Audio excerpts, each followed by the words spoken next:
Bom, vamos lá. Boa noite, pessoal. Sejam todos bem-vindos a esse evento Covid-19 hoje, amanhã e o depois de amanhã. É um prazer ter todos aqui, uma sala cheia, bastante gente chegando, como eu disse. Nós vamos iniciar a apresentação, onde nós passaremos por alguns temas que foram considerados relevantes no momento, no passado, são relevantes ainda e têm uma relevância no futuro, na recuperação e na retomada após essa pandemia. Eu vou pedir, passar alguns recados iniciais também, com relação, primeiro ponto, às dúvidas e perguntas, elas devem ser direcionadas via chat. Nós organizaremos e responderemos, os especialistas responderão as perguntas de acordo com a linha dessas perguntas, e nós dedicaremos um tempo ao final da apresentação para que a gente possa se organizar melhor na divisão e no decorrer do tempo dessa apresentação.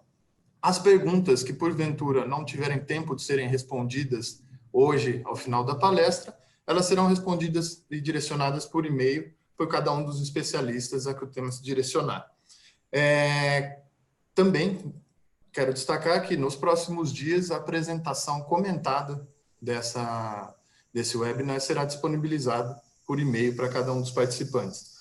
E como recado final, vou pedir para que os participantes mutem os seus microfones para que a gente possa evitar ruídos e termos aí um melhor desenrolar da palestra. Ok? Muito obrigado novamente a todos e vamos iniciar nosso evento agora.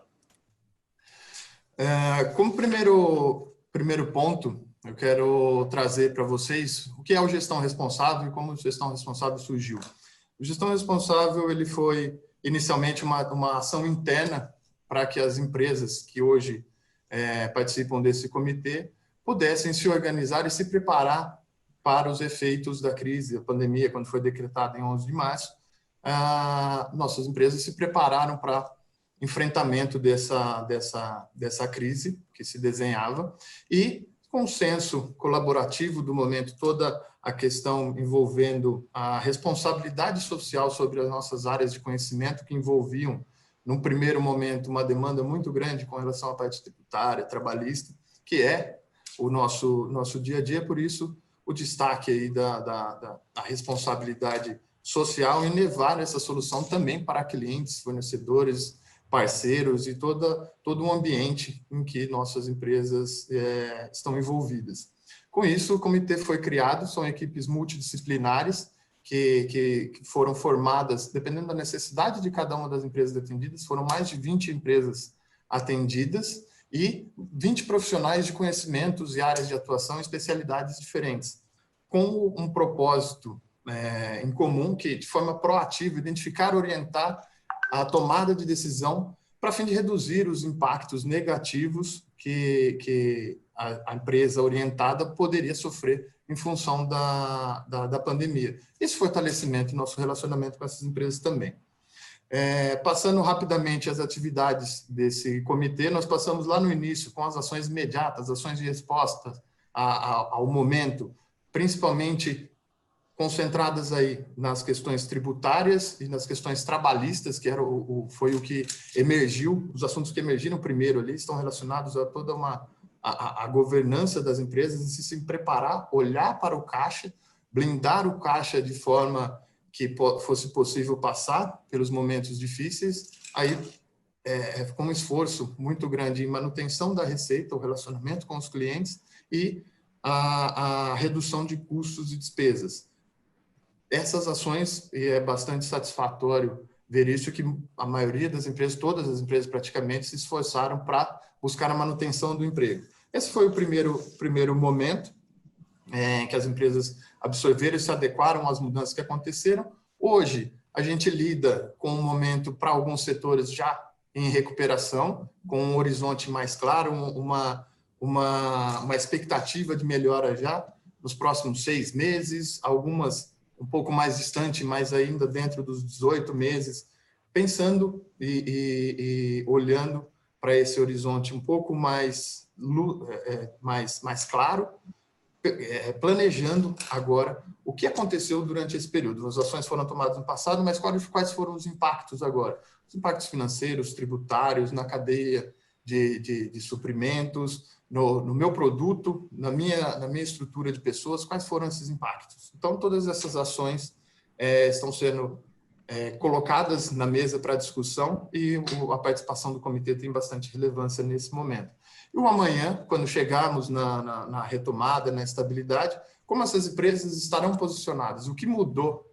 O que foi impactado dentro das empresas? Produtos, pessoas são diferentes, empresas, valores e culturas mudaram e tendem a ter uma estabilidade aí desses novos hábitos que trazem uma maior necessidade de governança dentro das empresas, uma maior resiliência das pessoas, um cuidado com a estrutura de capital e o foco no cliente. Nesse sentido, o Gestão Responsável atuou e tem atuado com as empresas, e esse webinar é mais um passo desse movimento que tem gerado bastante impacto com todos os envolvidos.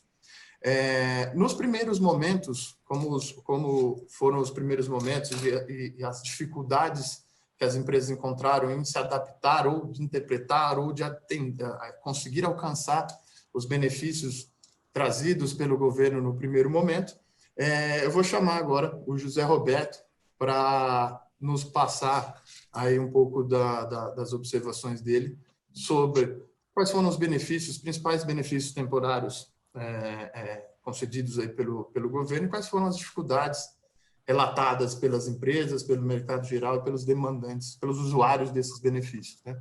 José Roberto, por favor.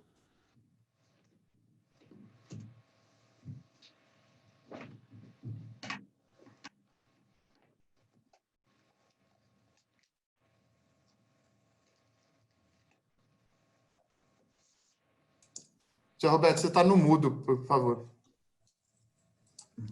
Desculpa. Boa noite, pessoal. Sobre a pandemia, né, o antes, quando tudo começou, vejo que a crise na saúde pública no nosso país trouxe para o primeiro plano, né, uma preocupação social que foi essencial, o emprego e a renda. E as alternativas que nós tivemos aí, para o governo definir, né, medidas para amenizar a crise econômica. Então, ele trouxe para nós lá liberação de crédito, prorrogação de tributos, recursos do FAPES, créditos de BNDES, adequação do trabalho remoto e a redução de jornada e suspensão do contrato. É o que mais, né, aconteceu no nosso país e ainda acontece hoje. Tá? Igual o Pedro disse, alguns mercados já estão retomando, mas ainda existem aí várias empresas aplicando a suspensão e a redução. E a grande dificuldade de tudo isso daí foi a demora do governo, né? A burocracia muito grande, porque o crédito foi liberado, mas não foi para todas as empresas. Tinha critérios muito burocráticos e que muitas empresas também não se enquadravam no que o governo estava propondo. E tudo isso demorou muito. Um exemplo claro que essa semana a internet para baixa renda, né, para estudantes foi liberada agora, 5 meses após o início da pandemia. Né? Então, tudo isso demora muito e o que causa, né, o desespero. Se a gente for ver a MP 927, que caducou, a 936, que estourou, foi prorrogada e finalmente foi publicada. Tá? Então, assim, eu acredito que o Covid ele vai deixar marcas profundas no nosso país. Né? E o cenário pós-pandemia, né, para o contrato de trabalho, né, que é o meu foco, fatalmente passará a ser visto com os outros olhos. Né? Visto que nós não demos tanta importância na reforma trabalhista em 2017, no entanto, esse ano, com a pandemia, ela foi muito utilizada, muito discutida, com trabalho intermitente, com acordo coletivo e individual. Né?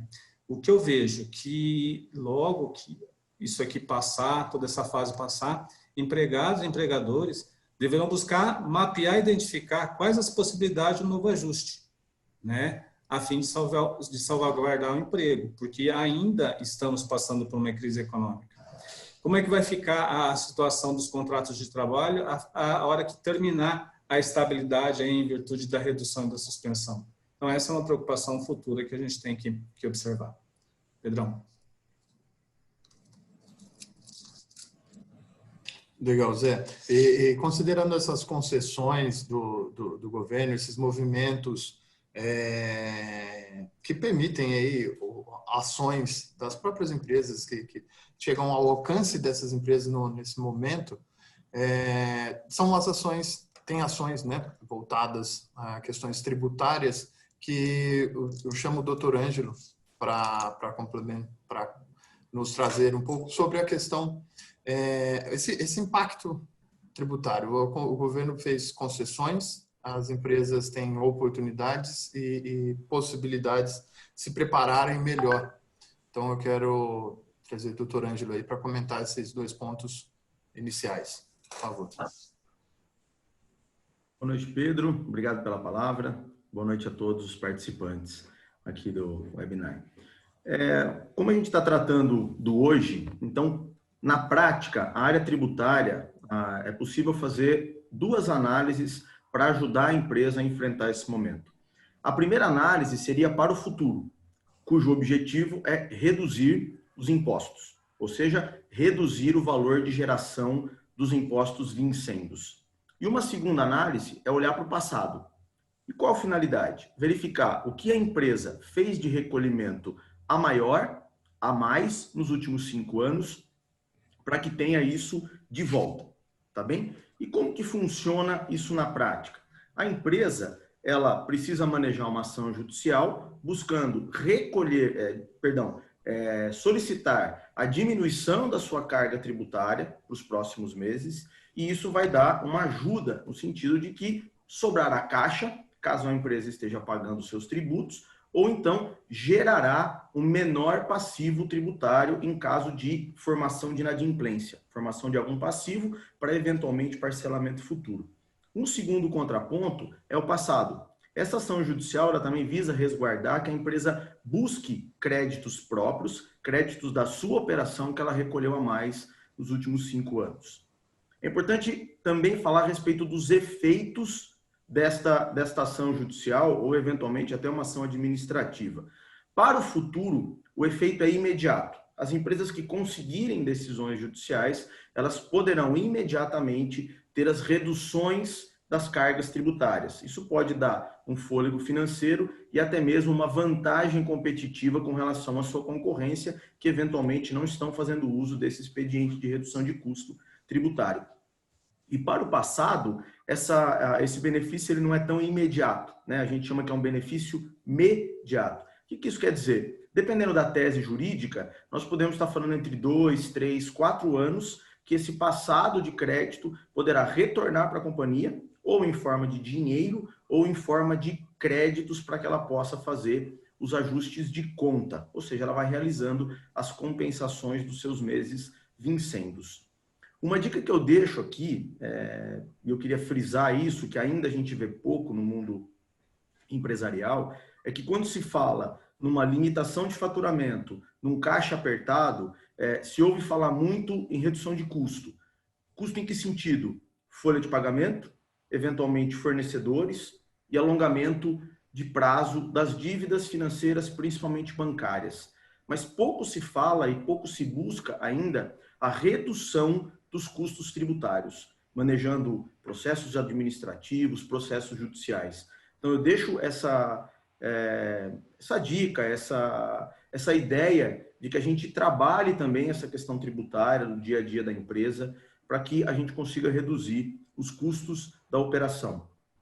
Em linhas gerais, dessa parte de recuperação dos créditos, só recapitulando, para frente, os vincendos, redução imediata, para trás, nós temos a possibilidade de requerer os últimos 5 anos daquilo que foi pago a maior, com uma moderação no efeito, podendo ser de 2 até 4 anos.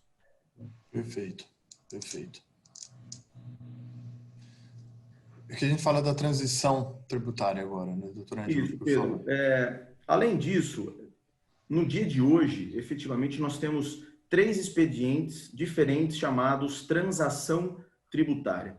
E isso se aplica para a empresa que já está fazendo caixa e tem a possibilidade de realizar os seus pagamentos. Tá? Só recapitulando, o pagamento ele pode ser feito à vista ou ele pode ser feito parcelado. Parcelado os tributos federais em linhas gerais em 60 meses sem desconto. Os tributos estaduais podendo variar de 12 até 60 meses, principalmente aqui em São Paulo. No entanto, tem a possibilidade da transação tributária. Eu não vou entrar aqui em detalhes das espécies de transação, mas ela é um expediente importante para as empresas que têm caixa para efetuar pagamento, porque ela pode reduzir multijuro das companhias em até 100%, desde que essa redução não ultrapasse 50% do montante devido. Então, para as empresas que já têm condições de realizar o seu pagamento, prestem atenção com relação à transação tributária, porque aqui a moeda R$1 paga 2 de débito tributário. Isso não necessariamente é assim, mas a conta pode chegar a esse tamanho de benefício. R$1 pagar R$2 de débitos tributários. Tá? Nós temos 3 modalidades de transação, uma delas se encerra em agosto, outra em dezembro, e a primeira delas ainda não há prazo de encerramento. Então, para as empresas que têm caixa e querem realizar pagamento, a transação tributária é o que hoje a gente pode indicar como o melhor cenário de pagamento. Obrigado, Pedro. Perfeito, doutor Ângelo, muito obrigado. Doutor Ângelo é nosso líder da área tributária, ele volta mais à frente também para enriquecer a discussão. Seguindo aqui com as perspectivas, passando um pouco pelo amanhã, muitas análises nos trazem, a gente traz alguns exemplos aqui que consolidam essas análises sobre o que está acelerado, ou os assuntos que têm tomado destaque no momento atual, relacionado ou forçado ou influenciado aí pela pandemia, e o que desacelerou, o que perdeu a atração, o que foi impactado negativamente nesse cenário. Os cenários positivos, a aceleração, a gente enxerga a reforma tributária, que já é uma realidade, ao menos as discussões estão mais acaloradas e o processo mais adiantado de aprovação e revisão, dependente, agradando uns ou outros, mas é uma reforma necessária que está sendo discutida. Questões de compliance são extremamente necessárias e o Comitê de Gestão de Crise é um bom exemplo disso, da necessidade das empresas estarem mais aderentes às boas práticas, a atitudes éticas e aderentes à legislação também. O compliance aí também foi bastante... foi algo bastante utilizado ou que foi bastante influenciado em função das mudanças recorrentes de legislação que necessitaram um acompanhamento intenso das empresas nessas questões. Oportunidades de due diligence, tanto para investir, muitas oportunidades para investir, também a abertura para receber investimentos. E um assunto que não foi acelerado por isso, mas não acelerou-se o prazo, mas as discussões se intensificaram, que é a Lei Geral de Proteção de Dados, que tem no momento aí, eminente também discussões importantes sobre esse tema, e nós vamos trazer mais à frente um pouco mais de detalhes. A desaceleração da produção global relacionada à queda de consumo, transações internacionais, tanto de importação ou exportação, salvo setores específicos, como o agro, por exemplo, que tem a combinação de produção safra recorde com o dólar. Demanda de ofertas e serviços foram afetadas na forma em que eram oferecidas anteriormente. Há necessidade aqui de adaptação, de reformulação desses setores no atendimento, né, ao seu cliente, e principalmente a arrecadação de receitas públicas, que vem aí pagando muita conta com essa cessão do governo em várias frentes. Como o principal ponto e a próxima, partindo para o próximo slide, eu quero convidar a doutora Gabriela Machado, especialista na área de ética e compliance do escritório, para falar um pouco sobre o papel do compliance em meio a uma pandemia, qual é a, a atividade e qual é a relevância dele dentro das empresas. Por favor, doutora. Boa noite a todos, obrigada pela presença. O compliance, ele vem tomando uma importância maior nas empresas desde 2013, né, desde a nossa lei anticorrupção. Mas agora, nesse momento que a gente está vivendo, ele se mostra ainda mais importante e ele tem uma abrangência maior. Ele não é mais um cumprimento de leis, é estar de acordo com as leis. Ele também agora ele inclui aspectos de governança, de conduta, transparência, ética, integridade, né? E ele abrangendo os sistemas internos da organização. Então, eu queria deixar bem claro aqui que desde já, o durante vai mostrar o que você vai ser amanhã, né? Então, algumas boas práticas nesse sentido, dentro de um programa de compliance, ou algumas medidas de compliance, são o comprometimento da alta direção, da alta administração. A gente tem que lembrar que o exemplo vem de cima. Então, o comprometimento e envolvimento da alta administração é essencial. A due diligence, auditoria interna e de terceiros, ela se mostra ainda mais importante. Você precisa saber quem e o que está sendo feito dentro da empresa e quem você está trazendo de fora da empresa. Então, a auditoria e due diligence de terceiros é fundamental. O monitoramento e o treinamento devem ser intensificados. A gente não pode deixar de cuidar de quem está dentro de casa.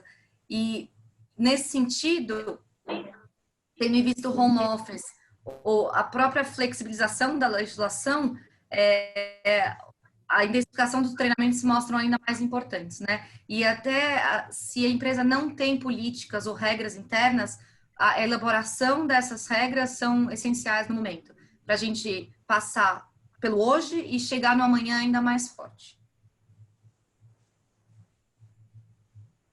Perfeito. E essas regras, doutora Gabriela, essa necessidade de melhores controles internos, regras, elas merecem e devem ser, pelas empresas, tratadas com uma clareza muito maior a partir de agora, não? Sim, com certeza. As regras internas, elas devem ser mais disseminadas internamente, com mais treinamentos, né? Intensificar esses treinamentos, sempre, claro, com uma linguagem simples e fácil de fácil compreensão. E você passar essa ideia para fora, essas suas políticas internas, mostrar que você tem um controle interno, passar isso para fora, só melhora a sua imagem perante terceiros, né? Então, além de evitar algumas multas, responsabilização, você tem um lado ótimo, que é a boa reputação. E essa é uma exigência cada vez mais no toda a cadeia de relacionamento.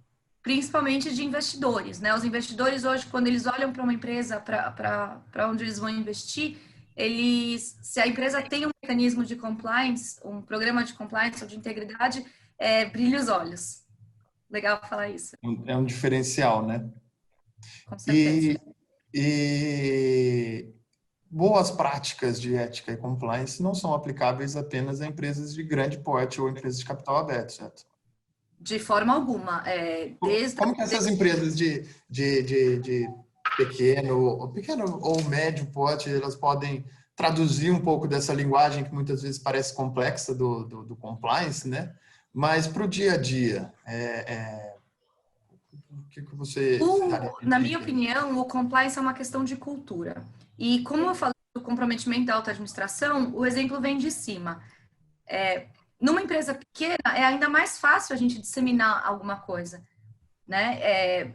Vindo de um diretor, de uma administração, de um administrador, o jeito que ele age e a cultura dele transparecendo para o resto da empresa, seja pequena, média ou grande, vai fazer com que os colaboradores vão atrás e até os contratados, os prestadores de serviço e até os clientes. E é muito legal você ver essa mudança de cultura, principalmente em empresa pequena, que na hora dá para ver que às vezes aquele colaborador não tem um fit com aquela cultura da empresa. E isso você vê desde o começo, né? E em menores é ainda mais fácil de perceber. Legal, perfeito.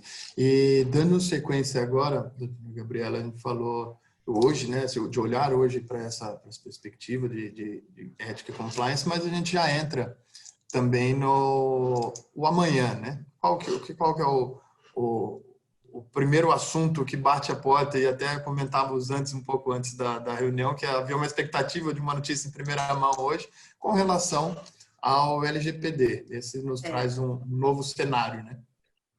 Eu queria dar uma boa notícia hoje para dizer que a gente já tem uma data definida, mas acabou, faz meia hora que a sessão foi adiada e a gente não tem a data para a próxima sessão. Então, basicamente, a Lei Geral de Proteção de Dados, que era para entrar em vigor no dia 14 de agosto passado, agora, né? Ela está pendente da votação da MP e vai decidir se ela vai passar a vigorar a partir de maio de 2020. Sendo que, em paralelo, a gente tem a Lei 14.010, que adiou a aplicação das multas, das sanções administrativas, para agosto de 2021. Por favor, notem, não é porque as sanções administrativas foram passadas para agosto de 2021 que a gente não precisa se preocupar. Ao contrário, a gente precisa se preocupar desde ontem, tá? Antes da pandemia. Um exemplo, colocando um caso prático, é um caso de uma grande empresa que tem atividades de e-commerce, que em 2019 teve que entrar num acordo com o Ministério Público e pagou R$500 mil em danos morais para consumidores que tiveram os dados vazados, né? Então, não são as sanções administrativas que devem nos preocupar somente. A gente tem uma questão de responsabilidade civil, responsabilidade criminal e do consumidor, claro. E aí, como que a gente pode começar a se adaptar a estar de acordo, a estar em compliance com a LGPD? Bora mapear. Vamos mapear os dados pessoais que a sua empresa trata, desde a coleta, armazenamento, transferência, alteração. E com esse mapeamento você consegue ter uma matriz de risco. Perfeito. Segundo passo, escolha um Data Protection Officer, o que a nossa lei chama de encarregado. Ele vai ser a pessoa que vai fazer a ponte da empresa com os titulares da empresa com a Agência Nacional de Proteção de Dados, que é outro assunto também à parte. E quando você tiver definido quais são os dados pessoais que você trata, você consegue, então, já colocar cada tratamento dentro de uma base legal prevista na LGPD. E assim como quando a LGPD começar a vigorar, você já tá de acordo com a lei e vai ser muito mais fácil o seu dia a dia com os titulares e com a Agência Nacional de Proteção de Dados. Legal. Eu vou fazer mais uma pergunta pensando agora sobre esse plano, quando se fala em mapeamento, a escolha do DPO, essas questões. Há necessidade da empresa procurar ajuda, né? Como no momento veio uma associação aqui com o E-Social das empresas que falaram, não, poxa, deixa que eu faço sozinho, e encontraram muita dificuldade na última hora, né? A Lei Geral de Proteção de Dados, ela exige um time multidisciplinar. Então, você não precisa só de um advogado, ou só de um profissional de TI, ou só de um profissional de RH. Você precisa de um time multidisciplinar, claro, liderado por alguém, que é o Data Protection Officer. Só que, o que é importante a gente saber as pessoas de fora, elas têm um conhecimento que as pessoas de dentro não têm. Então, você ter uma ajuda de um TI externo, de um jurídico externo, vai te abrir os olhos de uma forma que você tá viciado naquilo que você está fazendo, né? Você tem um conhecimento viciado. Então, é importante você abrir essas portas, receber ajuda externa, auxílio externo de outros profissionais. até porque é uma questão de sobrevivência e não só, as empresas não devem pensar só nas sanções, né? Como mencionado. Ótimo ponto, Pedro. É uma questão de sobrevivência.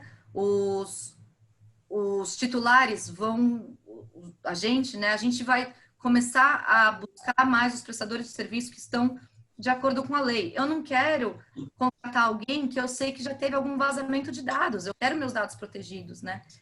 E para a empresa, a gente fala da multa, da multa, da multa. Gente, a multa, às vezes, pode não ser nada perto da mancha na imagem da empresa, né? Então, também é ótimo apontar isso aí. O que é quando fala em mancha na imagem da empresa, né, é uma nova necessidade. Há uma necessidade hoje de mudanças, adaptações a novos tempos. Novos tempos trazem aí novos modelos de consumo, usando até pegando o da imagem da empresa, né? Esses novos modelos de consumo, a gente parte para o próximo tema. Obrigado, doutora. Eu vou convidar o Marcos Amorim, nosso especialista em planejamento estratégico, para comentar um pouco sobre um novo modelo de consumo.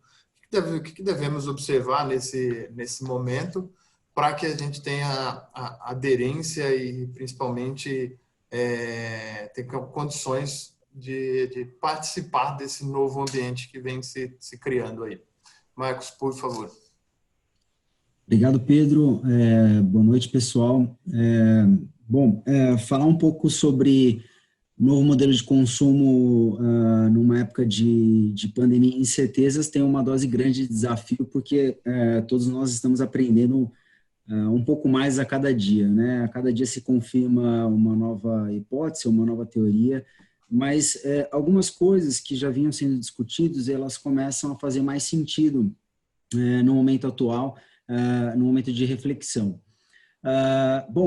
Primeiro ponto é cada setor ou cada empresa, seja de serviço, indústria ou comércio, entender o que mudou no consumo do seu setor, né?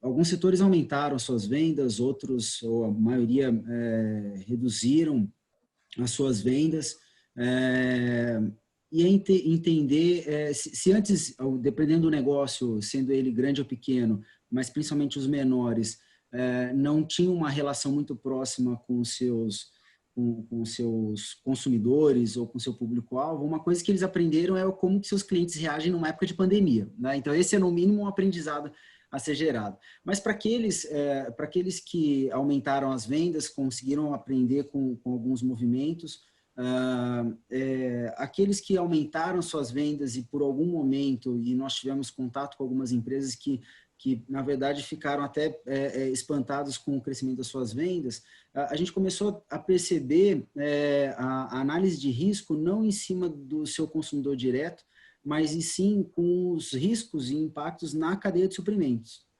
né? Talvez a gente fazendo estudo da cadeia de suprimentos, a gente percebeu que a determinada empresa fazia parte da quarta, quinta etapa, e o risco não estava na quarta etapa ou nas próximas, e sim na primeira, né?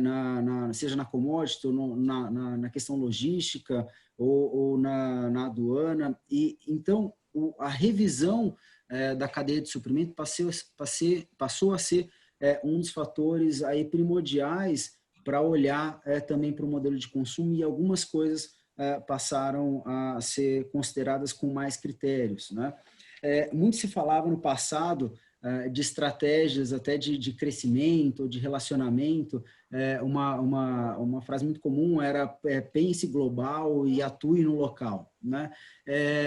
Isso no passado era muito dito pensando no relacionamento com as pessoas, né? Então, com isso você consegue entender um pouco mais da necessidade. No momento de pandemia global, onde a gente comprava produto acabado da China, ou dependendo do país que fosse, e que a gente comprava de volta o produto final, ter uma cadeia totalmente descentralizada, no momento de pandemia, ela entra em colapso, né? Em alguns setores se depararam com essa situação, e aí a revisão do modelo até de gestão de estoque passou a ser algo a ser novamente considerado, justamente pelos impactos na cadeia de suprimento. Então, ter um estoque maior passou a voltar a ser uma possibilidade, para, digamos, se precaver a possíveis impactos ou possíveis incertezas com efeitos negativos na sua cadeia de suprimento.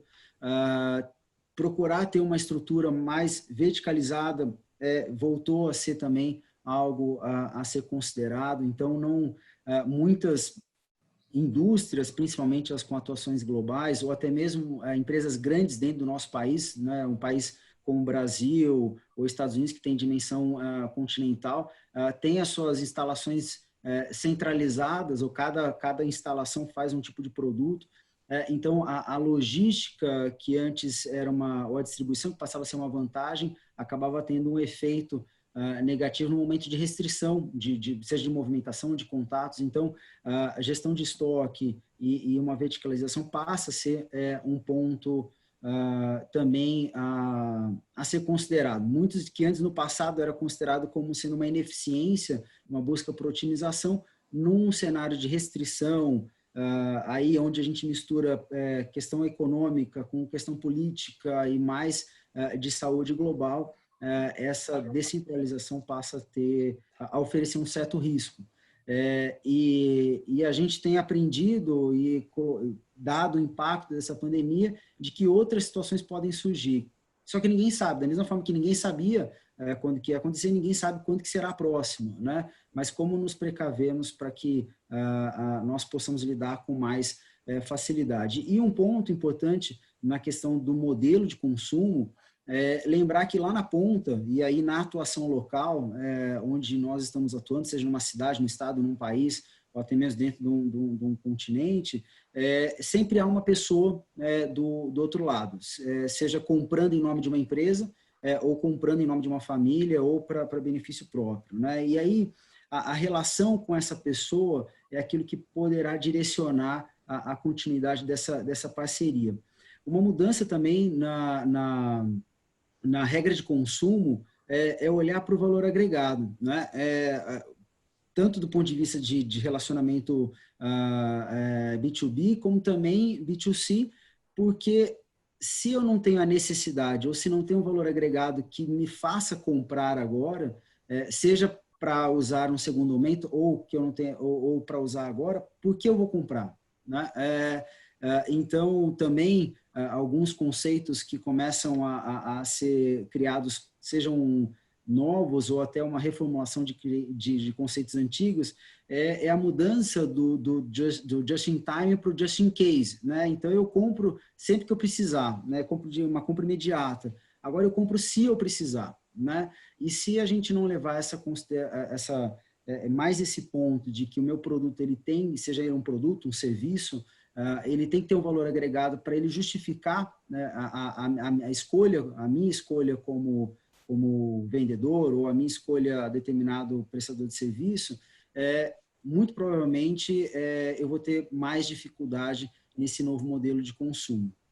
E aí uma outra coisa que vem para complementar o processo de compra num novo modelo e que tem crescido de forma considerável também, seja no modelo B2C ou no B2B, é o processo da experiência, né? A gente tem visto que a área de Customer Success, ela tem se representado não só pelo aquele cliente que recebe o que contratou, exatamente aquilo que contratou, mas ao receber aquilo que ele contratou, ele tem uma boa experiência. Seja no processo de diminuição da fricção nas tratativas, seja do meu financeiro com o financeiro do meu cliente, ou até mesmo no processo do consumidor final, onde ele se vê encantado, atendido, até mesmo a Lei Geral de Proteção de Dados vem trabalhar bastante, porque as empresas, principalmente de tecnologia, usam muito dos nossos dados para causar uma boa experiência. Então, a Lei Geral de Proteção de Dados não vem para impedir uma boa experiência, ela só vem para regulamentar. Então, também aí é mais um cuidado que os dados possibilitam a proporcionar uma boa experiência para o consumidor final, seja ele no ambiente corporativo ou no pessoal. Então, gente, o que eu quis compartilhar com vocês reflitam sobre os impactos que o seu consumidor final apresentou. Se ele não apresentou nenhuma diferença, se você se manteve estável, teve uma leve queda ou um leve aumento, tente pensar o que mudou na sua cadeia de suprimento e como isso vai mudar a sua dinâmica de compra, né? Comprar com mais prazo, com mais antecedência, ter mais estoques ou não, e na relação com os seus clientes para que essa parceria se estabeleça de uma maneira contínua para passarem por situações adversas em conjunto. E um outro ponto também tem sido uma discussão constante é que nesse processo todo a dinâmica vai ser de ampliar, né, o portfólio ou de mudar, né? Aí é uma avaliação de cada um dos negócios para que seja dado o encaminhamento de acordo com aquilo que os seus próprios clientes estão demandando. Então, Pedro, era isso que eu tinha para compartilhar, para dar uma pincelada sobre gestão de portfólio aí para o pessoal que está participando conosco hoje. Esse é um tema que dá para se desdobrar em 3 ou 4 webinars, né? É verdade.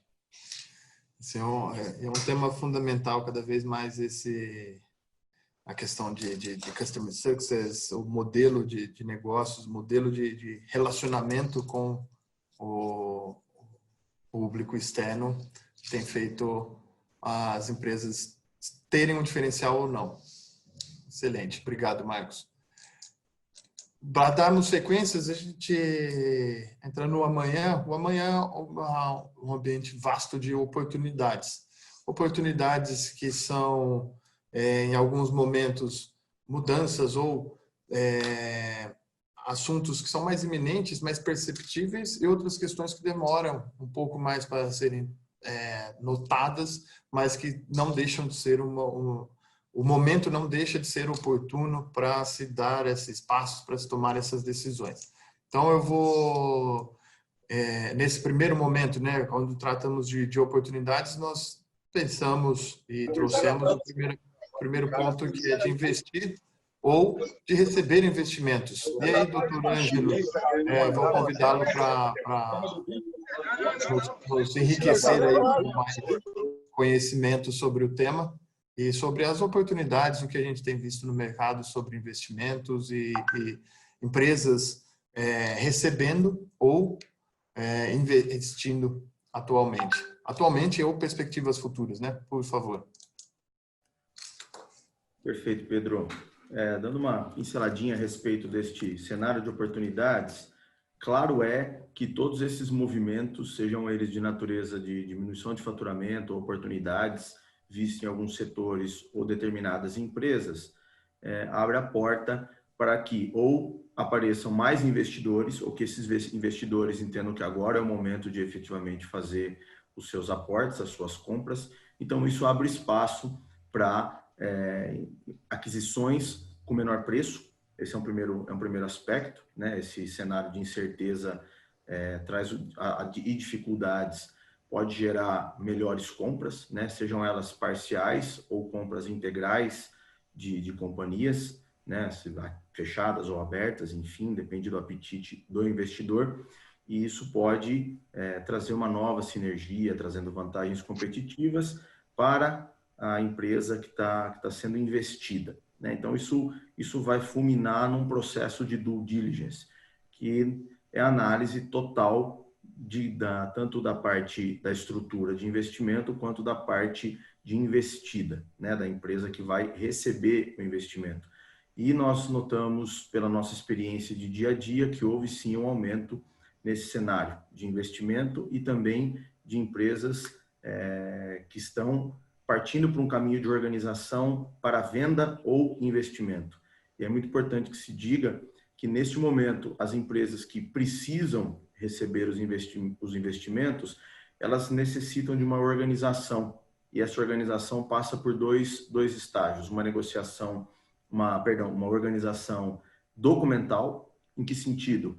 Toda empresa que vai receber investimento, ela tem que passar pelo processo de due diligence. Isso implica em ter separado seus contratos, seus relatórios jurídicos, fiscais, contábeis, eventuais licenças, enfim, toda a documentação que é possível se depreender o que é aquela empresa, seja para análise de eventuais passivos ocultos de qualquer natureza, seja análise dos seus ativos para quantificação do seu preço, são importantes que a empresa tenha essa organização. E como não tem o hábito de receber investimento, algumas empresas não se organizam previamente, né? E a gente percebe que está muito atrelado o sucesso de uma due diligence, de um processo de investigação, a organização prévia da empresa que quer receber investimento, né? Esse processo ele fica muito mais ágil,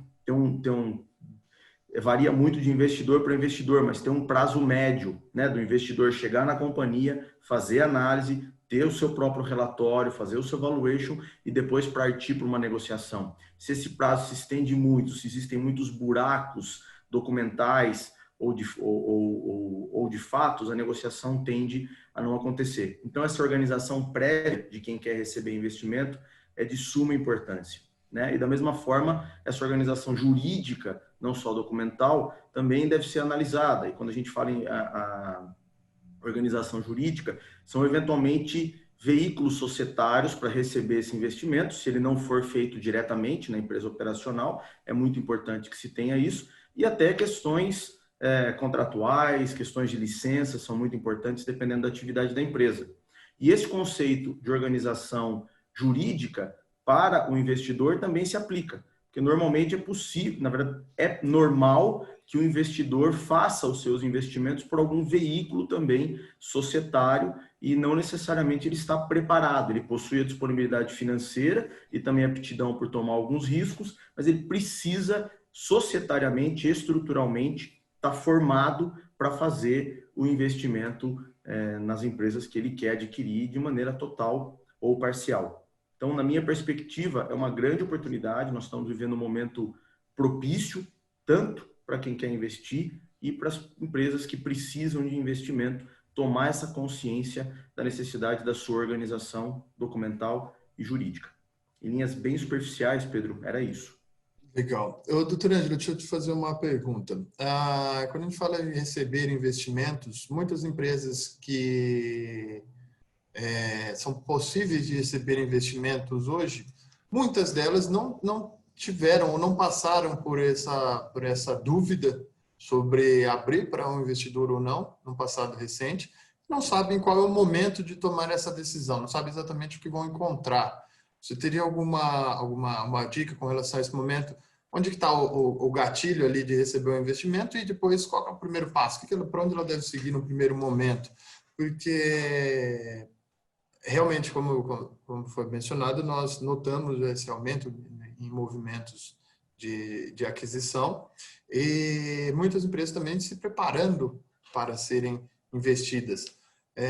Mas eu acho importante a gente destacar qual é,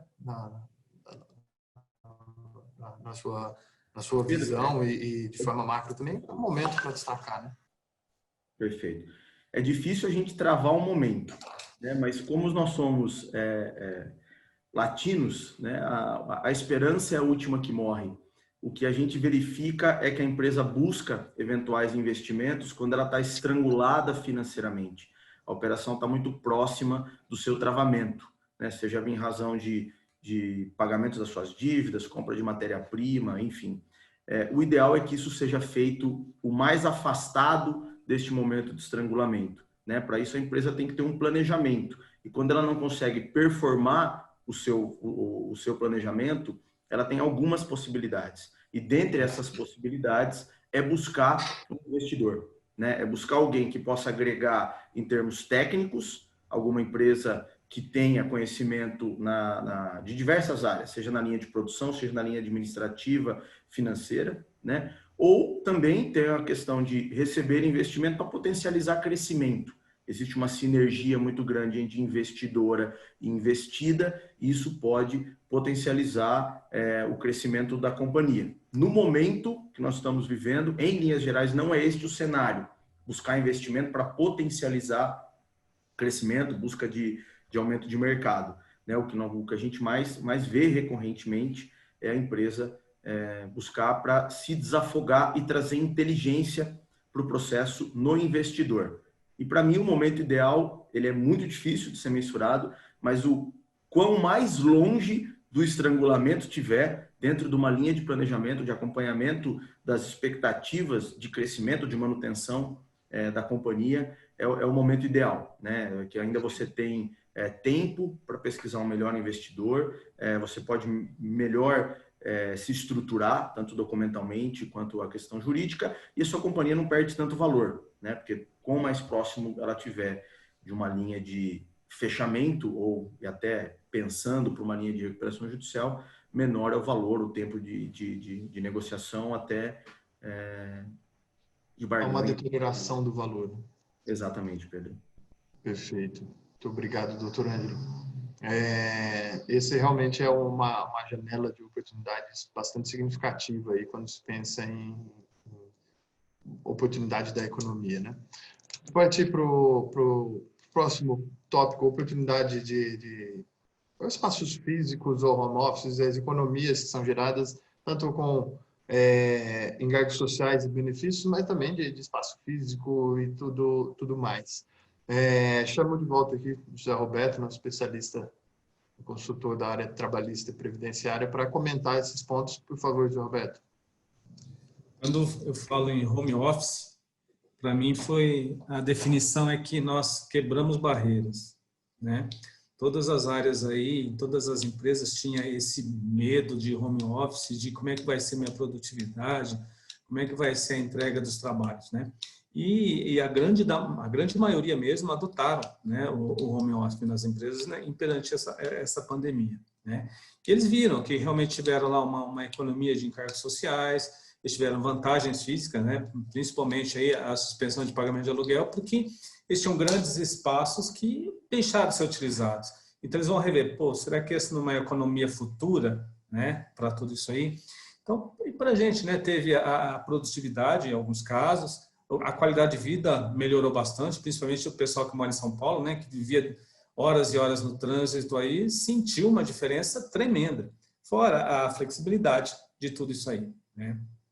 Então, assim, e o home office, eu entendo também que é um caminho sem volta, né? Não sei se vai ser a semana toda, mas a grande maioria das empresas vão tentar aplicar 2, 3 dias da semana, fazer esse misto aí para que eles vejam a economia também e, principalmente, eu vejo a qualidade de vida mesmo, né, dos seus funcionários. Mas uma situação que a gente tem que estar atento, e todos os RHs das empresas ele tem que prestar muita atenção nesse sentido, né? Porque a gente vai ter falha de comunicação, né? Principalmente por causa de uma internet ruim, ou N motivos. A gente tem isolamento social, que também é prejudicial, a segurança da informação, né? Que ela fica com mais riscos aí, e também menos foco, né? E uma grande situação que eu vejo é uma dificuldade no desempenho diário, né, do colaborador, porque você dentro de casa tem várias situações que te dispersam, né? Então é complicado, ainda mais quando você vejo mães com filhos, né, fica muito mais difícil toda essa associação. Cachorros, que é meu caso aqui, que muitas vezes não consigo falar nada com ninguém, né? E também essa falta, sabe, de contato com os outros funcionários, eu acho que interfere bastante no desempenho profissional, né, e pessoal de cada um, né? E a gente perde também um pouco aquele trabalho em equipe, sabe, aquele espírito de trabalho em equipe. Então, é uma atenção que o RH, a partir de agora, ele vai ter que, né, ter foco, né, nessas questões, porque são situações que vão mudar com o cotidiano de cada empregado. E também uma coisa que me preocupa na minha área, né, que é trabalhista e previdenciária, é a forma, né, desse trabalho. Será que eles estão trabalhando lá deitado no sofá, sentado numa cadeira da mesa da cozinha, tá? Então, tudo isso existe normas específicas também, que a empresa tem que também se preocupar em relação a isso, né? Porque isso pode estar gerando lá na frente um passivo, né, trabalhista para todo mundo.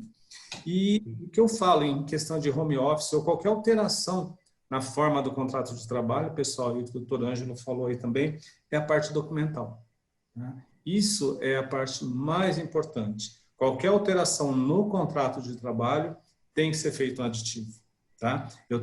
Vocês viram aí com todas as leis que saíram, sempre envolvido um acordo individual, um acordo coletivo. Então, sempre tem que ter o documento validando toda essa nova situação.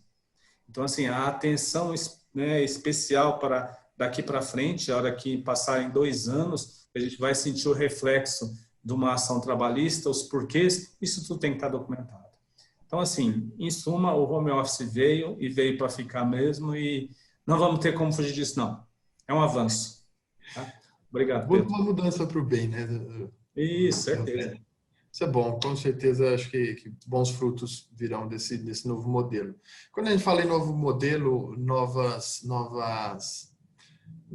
oportunidades, novos comportamentos das empresas, das pessoas, a gente também tem que pensar na relação entre as empresas. E esses novos modelos de contrato e obrigações privadas é algo que deve ter um carinho especial, vamos dizer assim, pelas empresas. E, nesse sentido, eu convido para falar sobre o tema aí de contratos e obrigações privadas o Dr. Jaime, coordenador jurídico do escritório, para tratar desse tema, por favor. Boa noite a todos. Boa noite, Dr. Jaime. Eu queria, antes de tudo, saudar a iniciativa do comitê e comentar, né, que, não à toa, o tema de contratos está em oportunidades. Uma pela própria natureza dinâmica das empresas, as empresas não pararam e significa que elas continuaram fazendo contratos, e outra porque, retomando um pouco o que o José Roberto falou lá no comecinho da nossa palestra, nós perdemos o timing quando o Brasil teve que dar uma resposta legislativa sobre o que viria a acontecer com os contratos, com as obrigações que as empresas tinham assumido. Perdemos o timing por quê? Porque tivemos uma série de MPs tributárias, trabalhistas, como vocês acompanharam bem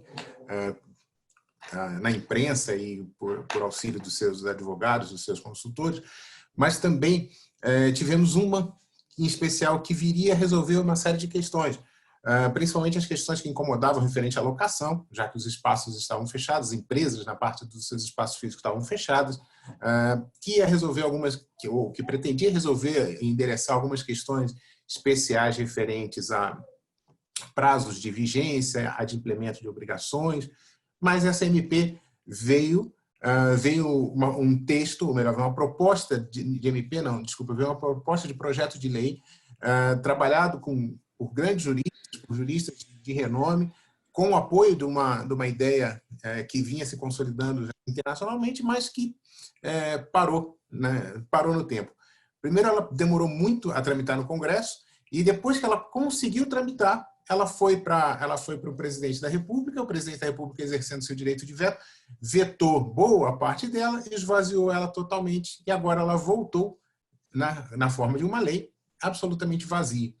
Mas ela trazia, ou melhor, e a solução então que a gente acabou ficando com contratos é que, se o contrato for excessivamente oneroso, eu vou lá, que é o que está na nossa lei, que é o que está no nosso Código Civil, eu vou lá e rescindo ele, eu acabo com o contrato.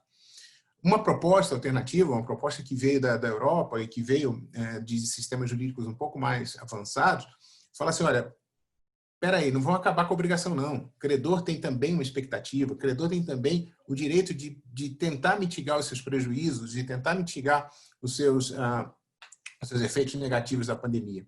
Vamos tentar fazer uma prestação diferente, né? Vamos pegar essa incapacidade momentânea de prestar, né? Se eu não posso dar 100, que eu dê 50 e aproveitamos de parte a parte as obrigações. Mas isso não está na nossa lei, isso acabou sendo relegado ao segundo plano. Mas esse projeto de lei, essa ideia, embora ela tenha sido rejeitada, tenha sido afastada, ela trouxe alguns alertas para os contratos futuros, já que a gente está falando agora, então, de oportunidades na área de contratos. O primeiro desse grande alerta é que, se houver continuidade, ou se continuar o debate, a tendência, num momento pós-pandemia ou num momento de pandemia, não é considerar como fato imprevisível aumento de inflação, variação cambial, substituição do padrão monetário. Ora, aquilo que a gente vê na hora, em qualquer situação, né? Tem escassez, Aumenta a procura, aumenta a inflação. Isso é tranquilo. Variação cambial. O Marcos Amorim se referiu aqui a respeito do mundo globalizado. A gente tinha uma economia extremamente dependente do Parque Fabril chinês, né? Como assim? Todo o nosso trânsito de divisas era na base da variação cambial, na base do câmbio, na base da troca de divisas internacionalmente. E a substituição do padrão monetário não foi cogitado. O real parece que segue forte, não há nenhuma cogitação nesse sentido, mas é algo que deixa em alerta. E isso por quê? Porque os próximos contratos que vierem e que tentarem, de uma certa maneira, disciplinar essas questões, podem, no futuro, acabar incidindo numa ineficácia dessas cláusulas que poderiam ser escritas. Pode passar o slide, Pedro, por favor? O que a gente tem que ter em mente é que, e isso já foi muito ressaltado aqui, é que os novos contratos, né, os contratos que tendem a aparecer, começam a ganhar ênfase de contratos a ocorrerem em meio virtual. Contratos com maior visibilidade na relação internet, na relação digital, e contratos que basicamente não vão discrepar daquelas figuras que a gente já tem, que não vão ser diferentes do que a gente já tem. Compra e venda vai continuar sendo compra e venda, independentemente se ela é feita no Mercado Livre ou se ela é feita aqui na quitanda da esquina. O modelo jurídico é o mesmo. O que vai mudar, o que tende a mudar, na verdade, são novas cláusulas, são visões diferentes para cláusulas que a gente já tinha, né, em perspectiva. Quem está acostumado a trabalhar na área de compras e fusões de empresas, né, fusões e aquisições de empresas, costumam ver essas cláusulas com muita ocorrência. Então, as chamadas cláusulas de adversidades materiais ou mudanças adversárias, né, ou alteração das condições materiais, para ficar numa adaptação portuguesa melhor, essas vão começar a ser muito bem trabalhadas. Geralmente eram cláusulas muito genéricas, que falam assim, qualquer mudança, vamos rever o contrato. Essas vão começar, então, a ter pontos mais específicos. Se ocorrer uma mudança dessa natureza, se acontecer isso nesse ponto, nesse ponto, nós vamos começar a criar cláusulas um pouco mais detalhadas, né, para chegar a um resultado. E esse detalhamento, olha só, não é aquele detalhamento que a gente costuma ver em contratos norte-americanos, que fala tudo sem falar nada. É um detalhamento muito prático, né? voltado pela visão do economista, pela visão do negociante, do que pode ser uma mudança material significativa, o que eu vou levar para dentro daquele contrato. Outras cláusulas que devem ser muito bem trabalhadas são as cláusulas de hardship, que são as cláusulas de imprevisão de dificuldades, ou seja, de momentos de dificuldade de cumprimento de determinadas obrigações. Não é uma alteração da condição do negócio, mas em si uma dificuldade momentânea de cumprimento dessas obrigações. E vamos ter, na nossa visão, o uso cada vez mais frequente do fast tracking. Em vez de eu pegar as causas e começar a mandar os problemas para o judiciário ou mesmo para a arbitragem, porque é muito caro, nós vamos começar a ter alguns expedientes de mediação, alguns expedientes de solução de conflitos previstos no contrato de maneira mais rápida, para que os conflitos, em média, durem 2, 3 dias e estarão resolvidos, aqueles conflitos mais complicados. Essa é a ideia de novas cláusulas que devem aparecer e que devem orientar os contratos nesse momento pós-pandemia. Não são cláusulas novas, a lei não trouxe novidade nenhuma sobre elas, até porque a nossa lei que entrou em vigor não disse nada, né? É praticamente inservível, né? Enfim, elas virão da prática, elas virão daquilo que o direito já permite ou já permitia, mas que a realidade econômica agora nos desafia de outra maneira. Pedro, também passar. Mas todo e qualquer contrato, e melhor, toda e qualquer conduta que a gente tem que ter a partir de agora, e tem que ter tem que estar evidenciado, tem que estar não só mostrado num comportamento que você infere da realidade, mas é importantíssimo você delimitar isso, mostrar que aconteceu, é de que as partes agiram com boa fé. E agir com boa fé vai implicar em ter cláusulas que falem sobre a lealdade das partes no cumprimento das obrigações, vai implicar principalmente em cláusulas que tratem sobre a informação dada antes de fazer o contrato, naquele momento que a gente chama de policitação ou de negociação para chegar no contrato, e nas informações dadas pós-fechamento do contrato, né? Um contrato, geralmente um contrato de empresa, é um contrato de longa duração, é um contrato que vai se repetindo ao longo de um tempo, é um fornecimento que não para hoje, é um fornecimento contínuo, programado para 1, 2, 3, 4, 5 anos, né? Ou uma prestação de serviço de longo tempo. Então, essas informações que mudam o estado do dia da negociação, que mudam o estado da vida da empresa e da vida dos prestadores de serviços e fornecedores, precisam ser continuamente realimentadas e revisitadas. E essas cláusulas contratuais têm que começar a aparecer com maior ênfase. E outra coisa, na verdade, não tanto uma cláusula, mas um vetor de conduta, de comportamento, é de que as partes têm que cooperar com o desenvolvimento do contrato. Eu não tenho mais a ideia, ou eu não devo ter mais a ideia, de que credor e devedor são partes opostas. Não é um fla-flu. Isso aqui não é um jogo de futebol. Um contrato, hoje, pela nova visão mundial do direito, o Brasil ainda está atrasado em colocar isso para dentro da nossa lei, mas é uma visão já dos juristas, já é uma visão do judiciário, tem que trazer previsões em que, havendo dificuldade de cumprimento, o credor vai auxiliar o devedor. E, havendo qualquer outra situação adversa com o credor, o devedor vai auxiliar para que as obrigações sobrevivam, para que os contratos sobrevivam e o impacto econômico não seja muito grande. Um contrato nunca, né, a gente até tem uma expressão, né, em direito de que o contrato faz lei entre as partes. Ele pode até fazer só lei entre as partes, mas um contrato, ele impacta a vida de muitas pessoas que estão ligadas à parte. Imagine, então, um contrato com empresas, um contrato que são repetidas e repetidas as obrigações. Então, a oportunidade, ou melhor, aquilo que o futuro demanda em termos de direito de contratos, obrigações, títulos, né, de relações comerciais em si, é o aparecimento, o melhor regramento dessas cláusulas, das cláusulas que falam sobre as dificuldades, sobre os hardships, sobre as mudanças materiais, das condições materiais, sobre a maneira de solucionar conflitos e as cláusulas que falam de conduta de cada uma das partes envolvidas. Essas são as grandes inovações, já que não tivemos inovações legislativas, como lá na área do Ângelo, lá na área do direito tributário, em que praticamente todo dia, às vezes 2 vezes por dia, né, tínhamos uma lei, uma MP ou um decreto trazendo. Né? Excelente. Mas esse momento de crise nos faz pensar nas oportunidades que ela traz em revisarmos ou melhorarmos aí nosso dia a dia. Uma das questões, a partir de contratos e obrigações privadas, com certeza tem uma relevância muito grande. Obrigado, Dr. Jaime. E é bastante relevante também, partindo já para... Opa, tem mais... Não, você voltou. A parte da cultura organizacional. O momento nos permite também olhar para a cultura organizacional, o que pode ser mudado, o que pode ser melhorado, o que deve ser adaptado. Então, quais são os reflexos da crise? Eu vou trazer nossa especialista em pessoas aqui, a Luíse, por favor. Luíse.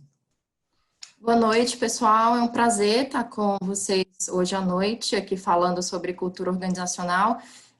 Dentro desse contexto, pessoal, das oportunidades, é um tema que está muito em voga, né, nesse momento. Então, todas as empresas, todos nós aqui passamos por muitas mudanças, né, tivemos muitos desafios, e identificamos aí, de fato, muitas oportunidades nesse sentido. A crise, ela tem acelerado esse processo de transformação cultural dentro das empresas, né? Então, a gente pode observar que com toda essa situação da pandemia, muita coisa que parecia impossível, muita coisa que as empresas não estavam acostumadas, né? Tivemos que nos adaptar, tivemos que agir rapidamente e passaram a ser a nossa realidade. Como foi o exemplo, né? Como é o exemplo do trabalho remoto, que até já foi citado pelo José. E aí muitas empresas ainda discutiam essa possibilidade de implantação ou não, né? Se viram obrigadas a aderir. Além do trabalho remoto, nós tivemos outras quebras de paradigma, outras mudanças na própria forma de liderar as pessoas, enfim, então a gente observa aí realmente um processo de transformação muito grande. Um ponto interessante dentro disso, pessoal, é que com essa distância, com esse novo contexto de trabalho, a gente tem um aumento, uma aceleração aí do processo de empowerment das pessoas, né, dentro das empresas. Em que sentido? O que isso quer dizer, né? A partir do momento que a gente tem a distância, que a gente tem um novo modelo de trabalho, que a gente tem uma série de quebra de paradigmas, a gente observa que as pessoas estão numa situação, se viram numa situação que elas têm mais autonomia, né, que elas conseguem muitas vezes ter mais foco em resultado, passando aí, mudando, né, de uma situação de controle, digamos assim, de um controle e comando, né, de um controle de horário, ou às vezes até de uma supervisão física de um gestor, para uma situação de mais empowerment, mais empoderamento. A gente tem um deslocamento, né, desse foco no do controle para um maior foco na autonomia, no resultado, fazendo com que as pessoas aí se sintam mais empoderadas, né, fiquem mais proativas. Então, eu vejo que essa é um benefício, é uma boa notícia aí dentro desse processo de mudança que a gente vem vivendo. E isso tem tudo a ver, pessoal, com a questão da mudança cultural, né? Então, a gente começa a ter uma oportunidade muito grande, a gente já tem vivido isso, na verdade, né? De um processo de transição de uma cultura tradicional para uma cultura mais empreendedora, né? Enfim, e esse é o caminho, né, para que as empresas consigam inovar, para que as empresas consigam sobreviver dentro desse contexto, crescer dentro desse contexto, que a gente consiga fazer com que as empresas deem espaço, né, para que esse intraempreendedorismo ele seja fomentado, ele seja construído. E aí o legal é falar que a gente passa, né, e vejam como isso tudo está conectado com o momento, com as oportunidades que a gente tem, né, nessa transição, nessa transformação. A gente começa a caminhar, né, de um modelo de uma cultura tradicional, né, de comando e controle, de que não pode cometer erros, né, não se toma a iniciativa, para uma cultura intraempreendedora, né, na qual a empresa dá espaço para as pessoas tentarem, experimentarem, criarem. Então, vejam que é uma quebra de paradigma, uma mudança de mindset, que eu percebo que esse momento é crucial, é essencial para que as empresas consigam fomentar, fazer com que isso se desenvolva cada vez mais. E a gente sabe que a inovação nas empresas, né, pessoal, só existe se de fato existir esse espaço, né, para que isso aconteça, para que essa cultura aí seja consolidada. E aí, por último, pessoal, isso tem tudo a ver com o mundo VUCA, né? Para quem não conhece essa expressão, o mundo VUCA é um mundo que a gente vive hoje, né? É um mundo de mudanças rápidas, é um mundo onde existe uma dificuldade de prever o futuro, é um mundo onde tudo está conectado, existe uma rede de complexidade muito grande e que existe uma dificuldade maior em planejar, justamente por conta dessas constantes mudanças. Então, percebam como é isso, né? Então, o mundo VUCA é o que a gente vive, ele já existia, ele continua existindo, ele tem tudo a ver aí com o momento da crise. Desculpa, Luiz, desculpa interromper, mas até essa mudança de cultura organizacional não vai ser a empresa não vai optar por isso. Ela já começou a acontecer pelos próprios colaboradores trazendo essa nova visão. Não exigindo, mas naturalmente levando a essa nova cultura, essa adaptação a esse novo mundo. Exatamente, Pedro. A gente não tem opção, né? É ter ou ter, né? Não existe realmente outra opção, até porque isso é algo do contexto, da realidade, algo que já vinha acontecendo e eu entendo que está sendo fortalecido, tá? E uma coisa só para fechar que eu acho essencial é que, como eu já falei, né, de transformação da cultura para uma cultura intraempreendedora, a questão do mundo VUCA, a gente sabe que para que isso aconteça, as empresas elas precisam estar cada vez mais flexíveis, né? Se adaptando mais rápido à mudança, entregando mais valor. Então, é um processo aí contínuo, tá? Que, como você comentou, já começou, está começando e está crescendo cada vez mais e o que a gente precisa fazer, quem ainda não começou esse movimento, é se atentar a isso, é buscar realmente construir isso dentro das suas empresas. Perfeito. Muito obrigado, Luiz, pela explanação. Só para reforçar, nós estamos caminhando já para a fase final e essa apresentação ela vai ser disponibilizada com comentários nos próximos dias para os participantes. Nós falamos aqui de mudanças de forma de trabalho, mudanças de contrato, mudanças de cultura, mas e aí, e o seu cliente? Como você tem tratado, né, na relação? Aqui, Luiz, só para concluir. A gente colocou essa frase dentro do contexto aí da transformação da cultura, que tem tudo a ver, né, pessoal? Então, Peter Drucker falou que para a empresa em operação ter condições de inovar, ela precisa criar uma estrutura que permita as pessoas serem empreendedoras. Então, tem tudo a ver com o que eu comentei. Não existe inovação, não existe mudança, né? Sem que exista uma cultura que permeie e que esteja fortalecendo essa transição para esse empreendedorismo aí das pessoas nas empresas, né? Perfeito. Muito obrigado, Luiz. O que partimos para as precauções e os pontos, pensando já no depois de amanhã, o que as empresas podem fazer agora nesse primeiro momento, pensando no depois de amanhã para ter a continuidade e uma aderência. Um ponto que nós resolvemos trazer, que tem chamado bastante atenção constantemente, visto a mudança do perfil de canal de venda, é a questão da adaptação das empresas a esse novo formato. Eu vou trazer de volta o Dr. Ângelo, por favor, que é especialista tributário, para comentar essa mudança.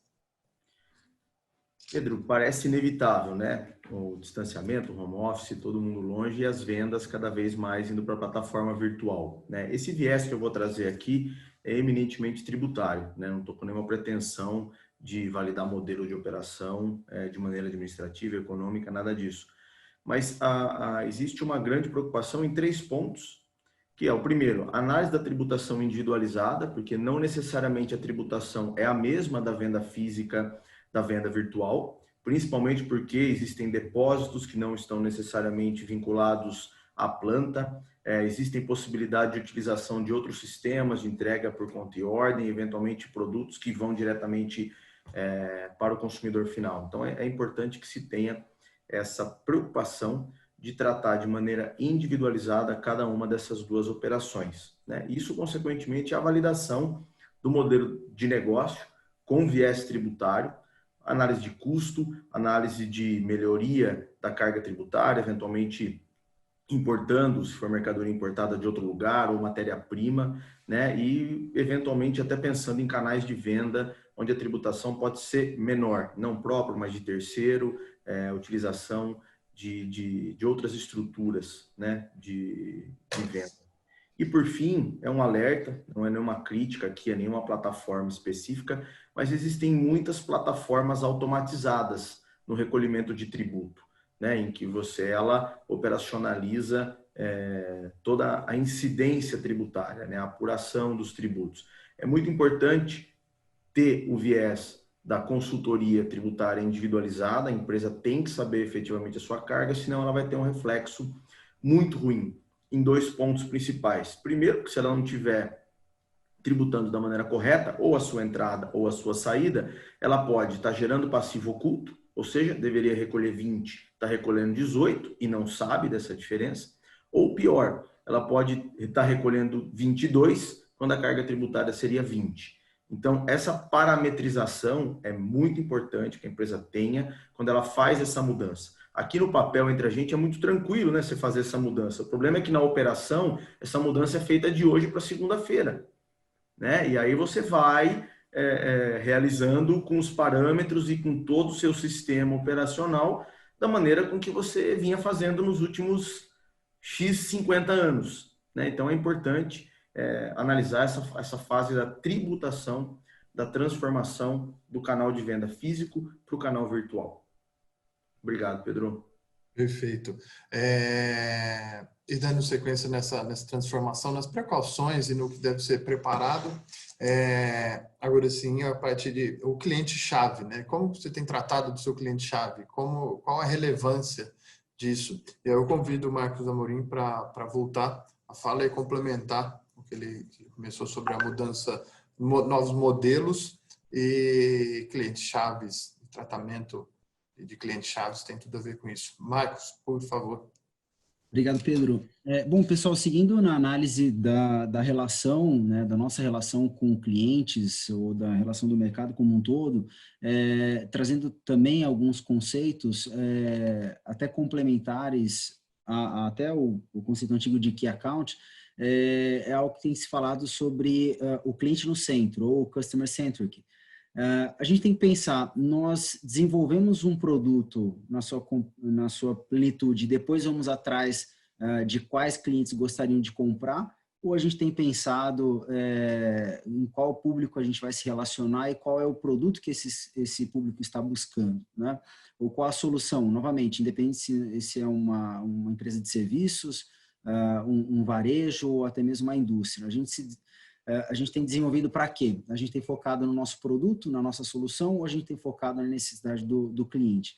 E aí, o momento como hoje, a dinâmica como hoje, focada lá na experiência, como eu falei, lá na frente ele vem focado muito mais nas necessidades individuais, né? Então, é muito importante pensarmos nas soluções que estamos desenvolvendo e também nos produtos, independente do tamanho do nosso público, mas com o nosso cliente no centro das atenções, das validações, de todos os planos de ação que decorrem, seja de uma melhoria ou de um desenvolvimento novo.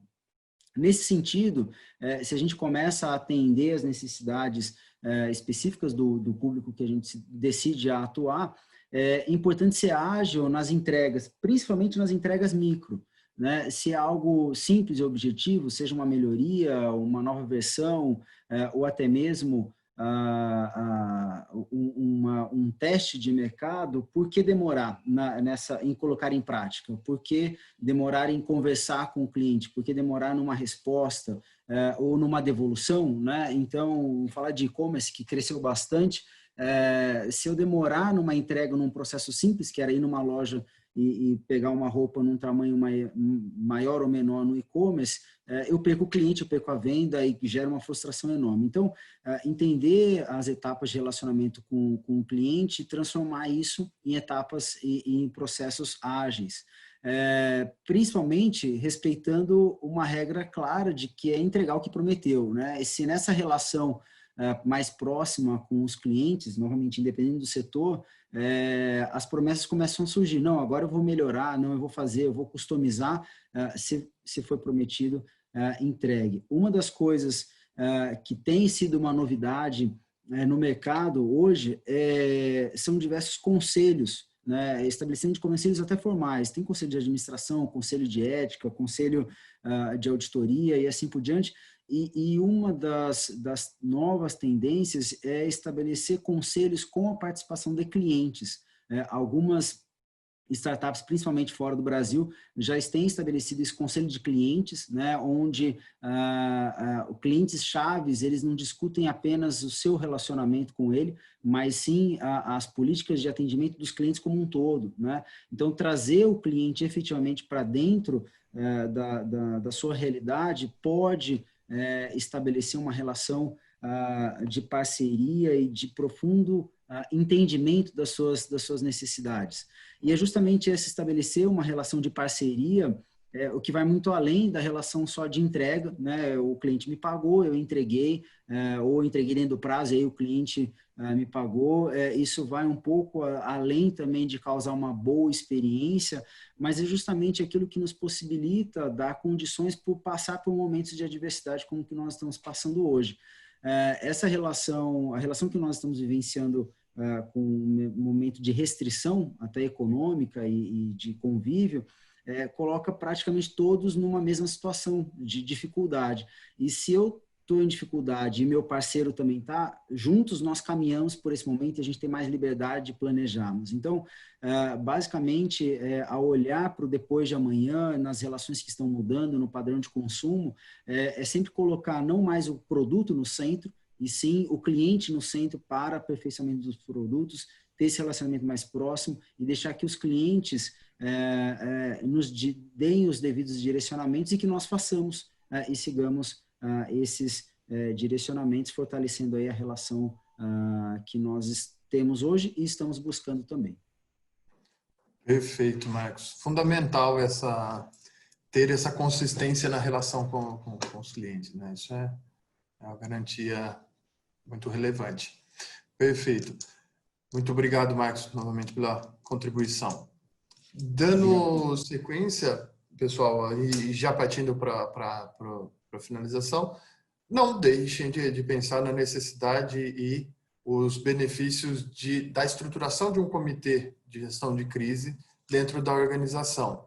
Esses comitês, eles devem ser formados aí por equipes multidisciplinares, ter um envolvimento e uma participação, como o Marcos mencionou, muitas vezes até trazendo clientes ou um apoio externo para agregar a esse comitê.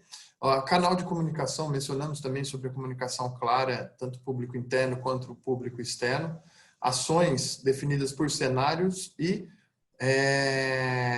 ações de prevenção aí para contingência, reservas de contingência no momento de enfrentamento de crises e possíveis problemas futuros. Pessoal, chegamos aqui ao final da apresentação. Quero reforçar 2 pontos. Nós estamos aqui em cima do tempo para finalizarmos. Gostaria de fazer o convite, caso tenham alguma dúvida ou comentário com relação à apresentação, fiquem à vontade para entrar em contato com os nossos canais de comunicação, tanto da TBS quanto do Marcos Martins Advogados, no e-mail comunicação@tbsconsultoria.com.br e comunicação@marcosmartins.adv.br. As dúvidas ou comentários podem ser enviados por lá também. Lembro que o material será disponibilizado nos próximos dias com comentário sobre todos os slides. Paro por aqui o compartilhamento. Vejo sala cheia ainda, isso é bastante gratificante. Agradeço a presença de todos e vamos encerrar por aqui, em cima do tempo previsto. Muito obrigado e uma boa noite a todos. Obrigado a todos os envolvidos e a todos os que prestigiaram nossa palestra, nosso webinar. Muito obrigado, uma boa tarde, uma boa noite e uma boa semana a todos.